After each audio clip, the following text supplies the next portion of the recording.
guddi ka socda jaaliyadda Soomaaliyeed ee UK uu hogaaminayo gudoomiyaha la dagaalanka qaadka mudane Abuukar Cawaale ayaa waxa ay kulan la qaateen wasiirada arrimaha gudaha ee dalka Britain. kulankaasi oo wasiirada ugu baaqday jaaliyadda Soomaaliyeed in la joojiyo qaadka bilowga sanadka. waxaa shirkaasi ka qayb galay oo aan wax ka weydiinay wixii ka soo baxay mudane Abuukar Cawaale.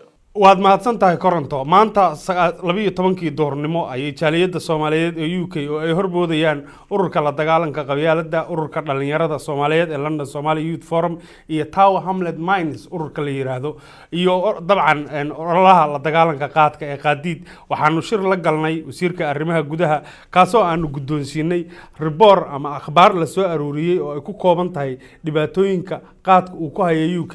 reportro ayaa la gudbiyay wiigii hore lagu boorinayay wasiirka arrimaha gudaha inay ka noqoto go'aankeedii. reportradaas oo ay ku qornaayeen in la tixgeliyo xiriirka ka dhaxeeya Kenya iyo Ingiriiska oo ay ku tilmaameen nimankii reportkaasi waday oo aan ku tilmaami karno kuwo aan dan Soomaaliyeed wadin in qaadka oo la joojiya ay dhibaato weyn u geysan karto dawladda Kenya. halka anagoo ka beegsanayna ayaanu codsanay shirkan waana la kalanay Home Secretary Theresa May oo aad noo soo dhaweysay waxaana ku boorinay in la hormariyo danta dadka Britishka oo Soomaalida oo aafooyinka waaweyn dhibaatada u geysay in la hormariyo hooyooyinka Soomaaliyeed ee oynaya ee ka tabanaya qaadka u geystay curudadoodii laayay odayaashoodii laayay awlaadooda yar ee hadda dhabta ku hayaana oo khatar ugu sugan tahay.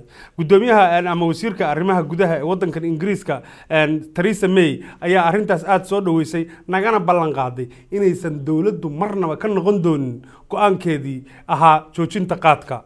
go'aankaas oo la filayo inuu dhaqan galo horaanta sanadka kan soo socdo bisha tan January 2014. arintaas ayaa waxa lagu tilmaami karaa guul weyn oo ummadda Soomaaliyeed u soo hoyatay maalinka uu dhaqankaas galana go'aankaasi dhaqan galana oo qaadka UK laga joojiyana waxaanu rajaynaynaa in loo aqoonsado maalintii qaadiidka.